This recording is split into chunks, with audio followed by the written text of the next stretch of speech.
High সবাইকে, আমি Ananya and again welcome back to my blogs. আজকে সকাল সকাল বেরিয়ে পড়েছিলাম একটা কাজের জন্য। কোথায় গেছিলাম সেটা তোমাদের সাথে পরে শেয়ার করব। সো আজ সারাদিন যা যা করলাম সব তোমাদের সাথে এই ব্লগে শেয়ার করেছি। ব্লগটা অবশ্যই ফার্স্ট থেকে এন্ড পর্যন্ত দেখো। সকালে বেরিয়ে আমি একটা ম্যাজিকে করে চলে গেছিলাম যেখানে আমার কাজ ছিল।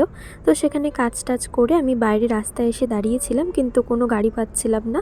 পরে একটা টোটো পেয়ে যাই, সেটাতে করে বাড়িতে চলে আসি।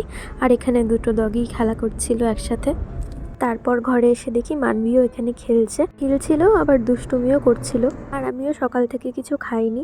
তারপর ভাবলাম যে অল্প শরবত করে খাই, কিন্তু ঘরে লেবু ছিল না। আর আমাদের দোকানের পাশে লেবু গাছটা আছে, এখানে দেখছিলাম যে লেবু ছিল কিনা। পরে একটা ছোট্ট লেবু পাই, আর ওটাকেই কেটে নিয়ে পরে শরবত করে খাই। আর কালকে যে মেহেন্দিটা গুলিয়ে রেখেছিলাম ওটাই ফ্রিজ থেকে বের করি এখন মিক্স করার জন্য আর কোণে ফিল করার জন্য। তারপর দেখি যে মেহেন্দিটা অতটা কালার হয়নি, আসলে হাতে পড়লে বোঝা যাবে যে কালার হয়েছে কিনা। তারপর আমি মেহেন্দিটাকে মিক্স করে নিই, অল্প জল অ্যাড করেছিলাম, কিন্তু তাও মনে হচ্ছে একটু বেশি পাতলা হয়ে গেছে, কারণ আমি চিনি বেশি দিয়েছিলাম। তারপর আমি কোণেও মেহেন্দিগুলো ভরে নিই। আর তোমরা কিন্তু এখন আমাকে মেহেন্দির জন্য বুক করতে পারো, আমি এখন অ্যাপয়েন্টমেন্ট নিচ্ছি। তারপর আমার নিজেরই অনেক মেহেন্দি পরতে ইচ্ছা করছিল, তাই আমি নিজে মেহেন্দি পরিনি। ফ্রন্টে ব্যাকে দুই সাইডেই পরেছিলাম। আর আমার ফ্রন্ট ক্যামেরাটা অতটা ভালো না, তাই তোমরা একটু অ্যাডজাস্ট করে নিও।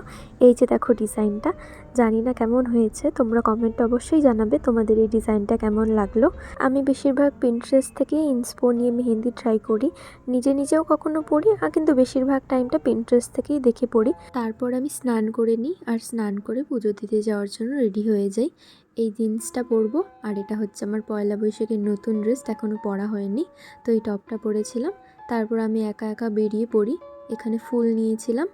তারপর আমি আর সানিয়া মিলে যাচ্ছিলাম। এখানে ফার্স্টে আমাদের এখানে ননিপালের দোকানে যাই, সেখান থেকে সন্দেশ নিই, আর মন্দিরে গিয়ে এখানে ধূপকাঠি জ্বালিয়েছিলাম, মাকে দেখাচ্ছিলাম। তোমরাও মায়ের দর্শন করে নাও, কমেন্টে অবশ্যই জয় মা লিখতে ভুলো না। তারপর এই যে শিবলিঙ্গ, আর এই যে আমাদের নন্দী মহারাজ, সবাইকে দেখিয়ে দিচ্ছি তোমাদের।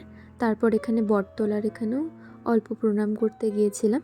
তারপর ঠাকুরমশাই পুজোতেও বসে যায়, পুজোতে আগেই বসেছিল, আমরা গিয়ে দেখি তখনই পুজো শুরু হয়েছে। তারপর আমরাও পিছনে গিয়ে বসে পড়ি।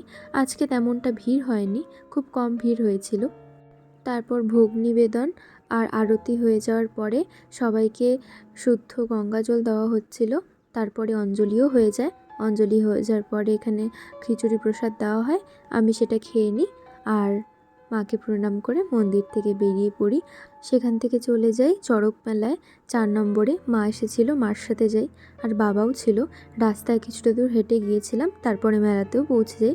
সেখানে গিয়ে দেখি যে ওই বড়শি যে বাঁধা হয় ওটা করা হচ্ছিল, আমার তো দেখতে খুবই ভয় লাগে। তারপর ওটা হয়ে যাওয়ার পরই এখানে ঘোরানো স্টার্ট করে দেয়, আর এটাও তো দেখতে আমার এত ভয় লাগছিল ওখানে দাঁড়িয়ে দেখতে। তারপর এই যে শিব ঠাকুর আর কালী ঠাকুরও চলে আসে, এদেরই ভিডিও করছিলাম, তোমরাও দেখে নাও। তারপর ওখানে সামনে আমার মাসির বাড়ি আছে, ওখানে অল্প গেছিলাম ঘুরতে। সেখান থেকে বেরিয়ে যে আগুনের উপর দিয়ে হাঁটে, এটা অল্প দেখতে গেছিলাম, কিন্তু ওটা আগেই হয়ে গেছিলো। তারপরে দোকান থেকে আমি ক্লিপ আর গার্ডার নিয়েছিলাম। আর এখানে তারপর সব কিছু দেখে ওখানে প্রণাম করে নিই। প্রণাম করে দাদাভাইও গেছিলো, এই যে দাদাভাই, তারপর বৌদি, শুভমদা, আর এই যে মা, সবাই মিলে আমরা ওখানে দাঁড়িয়ে প্রণাম করে নিই। প্রণাম করে কিছুক্ষণ থাকার পরে আমরা ওখান থেকে বেরিয়ে পড়ি। কিন্তু এখানে আমি অল্প ভাপা পিঠার দোকান দেখি, তো আমার ভাপা পিঠা খেতে ইচ্ছে করে, তো আমি নিয়ে নিই। আর শুভমদা বৌদির সাথে আমি চলে আসি বাড়িতে আমার ব্যাগ ট্যাগ নিয়ে চলে যাই পিসির বাড়িতে, কারণ আমি আজকে পিসির বাড়িতে থাকবো। বৌদি বলেছিল মেহেন্দি পরবে, তো বৌদিকে মেহেন্দি পরাবো, সেটার জন্যই থাকবো। সো আজকের ব্লগটা এখানেই এন্ড করছি, পোস্ট করতে অনেক লেট হয়ে গেল। বাই বাই সবাইকে।